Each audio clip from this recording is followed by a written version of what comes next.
Hello बच्चों, कैसे हो आप सब। आज अपना टॉपिक है संधारित्र की प्लेटों के मध्य संचित ऊर्जा।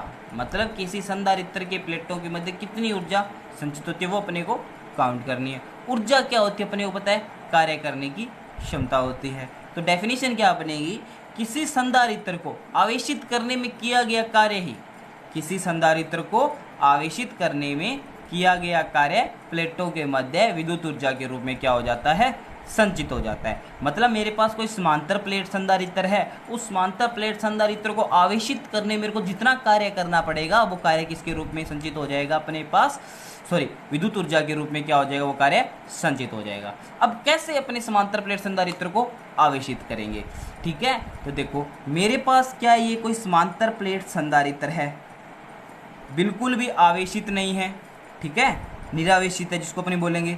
ये मेरे पास कोई समांतर प्लेट संधारित्र है, ये क्या है, निरावेशित है। इसको मैंने क्या किया, एक बाह्य कारक, मतलब कोई भी बाह्य कारक जिससे ये आवेशित हो उसको मैंने एक बैटरी के साथ जोड़ दिया।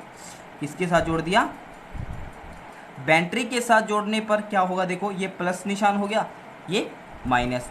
किससे जोड़ा इस संधारित्र को मैंने, बैटरी। तो ये जो धनावेश है, ये क्या जो है धनावेश है, इस प्लेट को क्या कर देगा, धनावेशित कर देगा, ठीक है। और ये माइनस आवेश इस प्लेट को क्या कर देगा, ऋणावेश कर देगा, ठीक है। तो ये तो हो गया अपने पास किसी एक बैटरी से मैंने क्या जोड़ा है, एक समांतर प्लेट संधारित्र को, जिससे क्या हुआ, ये धनावेश क्या करेगा, इस प्लेट को धनावेशित कर दिया, और ये माइनस आवेश इस प्लेट को क्या कर देगा, ऋणावेशित कर देगा। अभी अपनों ने कोई भी कार्य नहीं किया तो ऊर्जा भी नहीं मिलेगी अपने को, ठीक है। अगर मान लो यहां से, अब देखो एक प्लेट है, ऑब्वियस सी बात है, उस पर धनावेश और ऋणावेश क्या होंगे, समान रूप से होंगे, हो गया नहीं होंगे, मतलब समान रूप से, तो वो क्या है, निरावेशित है। टोटल आवेश कितना हो जाएगा उस प्लेट पर, 0 आवेश हो जाएगा। अगर मैं इस प्लेट से अगर कोई ऋणावेश उठा के निकालूं, इसे जहां से ऋणावेश निकलेगा उस पर कैसे निशान आएगा, धनावेश है। अगर मैं इस प्लेट से कोई ऋणावेश उठाया, ठीक है, ऋणावेश निकालूंगा तो यहाँ पे कैसा आएगा, प्लस नहीं। मतलब इस ऋणावेश को उठाकर अगर मैं इस प्लेट पे लेके जाऊं, अगर मैं ऋणावेश उठाया इस प्लेट पर, इस पे पहले से क्या है, ऋणावेश है, वो ऋणावेश जो अपने ऋणावेश लेके उस पर कैसा फोर्स लगाएगा, प्रतिकर्षण बल लगाएगा, मतलब अपने पास नहीं आने देगा। बात समझ आ रही होगी, दोबारा बता देता हूँ। समांतर प्लेट संधारित्र था, उसको मैंने बैटरी से जोड़ा, बैटरी से जोड़ने के बाद ये प्लस आवेश इस प्लेट को धनावेशित कर दिया, उस माइनस वाली प्लेट को, ये माइनस आवेश इस प्लेट को क्या कर देगा, ऋणावेशित कर देगा। इतनी बात समझ आई। फिर मैंने क्या किया, इस प्लेट से अगर मैं कोई ऋणावेश उठा के इस वाली प्लेट पे लेके आऊं तो ये ऋणावेश क्या करेगा, मान लिया कोई DQ आवेश उठा के लेके आया, इस DQ आवेश पर प्रतिकर्षण बल लगाएगा, ठीक है। और अपने को क्या करना पड़ेगा, उसको बाह्य बल लगाकर, मतलब कुछ कार्य करके इस प्लेट पर वो ऋणावेश लेके आना पड़ेगा, ठीक है। तो उस ऋणावेश को लाने मेरे को कितना कार्य करना पड़ा वो मेरे को मैं काउंट करूंगा यहाँ पे। तो देखो, माना कि इसी समांतर प्लेट संधारित्र की धारिता C है, जिसे शून्य, मतलब पहले कितना आवेश था, निरावेशित था, मतलब उस पर कितना आवेश था, शून्य आवेश था। मेरे को किस आवेश तक आवेशित करना है, कैपिटल Q आवेश तक आवेशित करना है। तो जिसे शून्य से Q आवेश तक आवेशित किया जाता है, ठीक है। अब देखो चित्रानुसार बाह्य कारक के द्वारा, बाह्य कारक मैंने क्या लिया यहाँ पे, बैटरी, ठीक है। चित्रानुसार बाह्य कारक के द्वारा संधारित्र की एक प्लेट से ऋणावेश दूसरी प्लेट को देने में कार्य किया जाता है। मतलब एक प्लेट से ऋणावेश उठाया इस प्लेट से, और कहाँ लेके जाऊंगा, इस प्लेट पर लेके जाऊंगा, तो मेरे को क्या करना पड़ेगा, कार्य करना पड़ेगा। और वो कार्य किस में कन्वर्ट हो जाएगा, अपने विद्युत ऊर्जा के रूप में संचित हो जाता है, ठीक है। इस कार्य का मान ज्ञात करने के लिए संधारित्र को आवेशित करते समय किसी क्षण प्लेटों पर आवेश Q डैश है। अब देखो यहाँ पे डायग्राम पे आते हैं वापस अपने, मेरे को कहाँ तक आवेशित करना है, कैपिटल Q तक। ये जो मैंने डायग्राम बनाया, मैंने किसी क्षण की बात की है।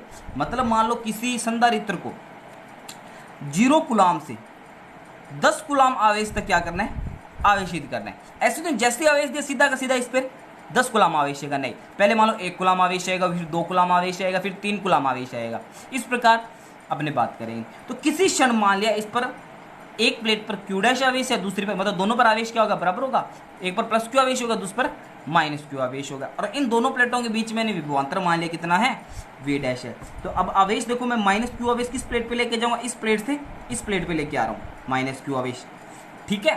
तो मेरे को क्या करना पड़ेगा, कार्य करना पड़ेगा, और कार्य किस में कन्वर्ट हो जाएगा, अपना विद्युत ऊर्जा के रूप में संचित हो जाएगा। इतनी बात है। ये जो डायग्राम बनाया है मैंने किसी क्षण पे बनाया, मतलब जो प्लस क्यू, देखो मान लो इस संधारित्र को मैंने क्या आवेशित करना स्टार्ट किया, पहले क्यू आवेश आया, कहाँ तक आवेशित करना है मेरे को, कैपिटल क्यू आवेश तक आवेशित करना है, और मैंने यहाँ पे माना है स्मॉल क्यू डैश और माइनस क्यू डैश आवेश, किसी क्षण की बात कर रहा हूँ, ठीक है।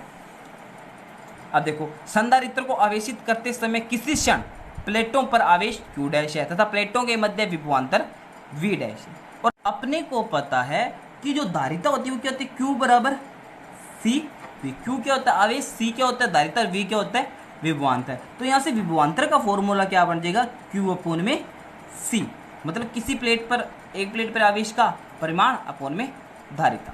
तो यहाँ पे मैंने बताया था किसी क्षण पर जो प्लेटों के मध्य विभवांतर था वो कितना था वी डैश, उस पर आवेश कितना था क्यू डैश, ठीक है। तो विभवांतर कितना बताया था मैंने वी डैश, तो वी डैश इक्वल टू आवेश कितना है क्यू डैश अपोन में धारिता कितनी है सी है। इसको मैंने इक्वेशन नंबर फर्स्ट दे दी, ठीक है। अब संधारित्र की एक प्लेट से दूसरी प्लेट पर अतिरिक्त आवेश डी क्यू देने में किया गया कार्य, मतलब एक प्लेट से मैंने आवेश उठाया और किस प्लेट पे लेके गया, दूसरी प्लेट पे लेके गया, चाहे प्लस आवेश उठा लो चाहे माइनस आवेश उठा लो,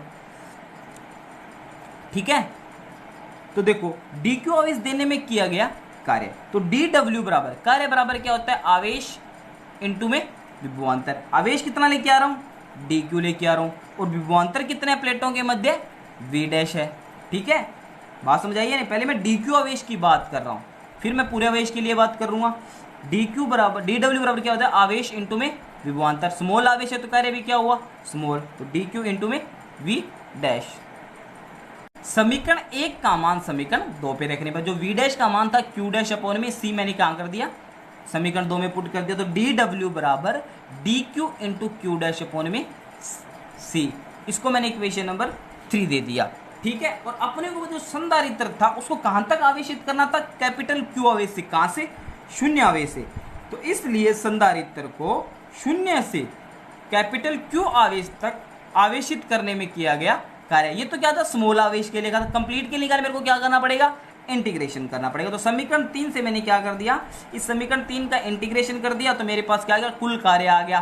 कहां तक आवेशित करना था, लिमिट क्या है 0 से क्यू आवेश तक मेरे को आवेशित करना था कैपिटल क्यू तक, और लिमिट कहां से लीजिएगा 0 से कैपिटल क्यू। डी डब्ल्यू की वैल्यू क्या आती है अपने पास डी क्यू इंटू में क्यू डैश अपोन में सी, क्यू डैश अपोन सी को मैंने पहले लिख दिया, डी क्यू को मैंने क्या कर दिया बाद में लिख दिया। अब देखो ये सी क्या था धारिता, सी क्या थी क्वेश्चन थी, चेंज क्या हो रहा था ये क्यू डैश आवेश चेंज हो रहा था, तो इसका मैं इंटीग्रेशन कर दूं क्यू डैश इंटू में डी क्यू, और अपने को पता है देखो इंटीग्रेशन में एक्स डी एक्स का इंटीग्रेशन क्या होता है एक्स की पावर एन की बात कर लेते हैं, एक्स की पावर एन प्लस 1 अपोन में एन प्लस 1, ठीक है। और यहाँ पे देखो क्यू डैश क्यू 1 नहीं है, जो क्यू के ऊपर मैंने लगा रहा कि 1 क्यू डैश है, ठीक है। तो इस क्यू डैश का इंटीग्रेशन कितना हो गया क्यू डैश की पावर 2, तो इसकी पावर कितनी है 1, तो 1 प्लस 1 कितना हो गया क्यू डैश का स्क्वायर अपोन में कितना आ गया 2, लिमिट कितनी लगी 0 से क्यू तक। अब क्या करेंगे लिमिट पुट करेंगे, upper limit minus lower limit, तो 1 अपॉन सी वैसे का वैसे। अब पहले क्यू डैश की जगह मैं क्या रखूंगा कैपिटल क्यू, क्यू डैश की जगह क्या रखूंगा कैपिटल क्यू, तो क्यू डैश की जगह मैंने कैपिटल क्यू रखा तो क्या क्यू का स्क्वायर अपोन में 2 माइनस क्यू डैश की जगह 0 रखा तो ये क्या होगा 0, ठीक है। तो कार्य कितना मिल गया देखो 1/2 को मैंने बाहर निकाले क्यू स्क्वायर अपोन में सी, ठीक है। और ये आ गया मेरे पास कुल कार्य, और ये कुल कार्य किस में संचित हो जाएगा उसकी विद्युत ऊर्जा के रूप में संचित हो जाएगा प्लेटों के मध्य। लेकिन किया गया कार्य प्लेटों के मध्य संचित विद्युत ऊर्जा के रूप में क्या हो जाता है संचित हो जाता है। तो U इक्वल टू डब्ल्यू की जगह क्या लिख सकते हो, U equal to 1/q² upon में C, ठीक है। एक बात और यहाँ पे जो संचित ऊर्जा उसके 2-3 फॉर्मूले बनेंगे अपने पास, तो देखो अपने को Q बराबर क्या होता है CV होता है, ये सब पढ़ के आए हो अपने पास। तो इस CV वैल्यू मैंने इस Q की जगह पुट कर दी तो क्या आ गया देखो U equal to 1/c upon में V का स्क्वायर, देखो C स्क्वायर V स्क्वायर एक सी नीचे वाले सी से कैंसिल हो जाए तो क्या रहेगा अपने पास स्थितिज ऊर्जा संचित ऊर्जा U इक्वल टू 1/2 CV का स्क्वायर, ठीक है।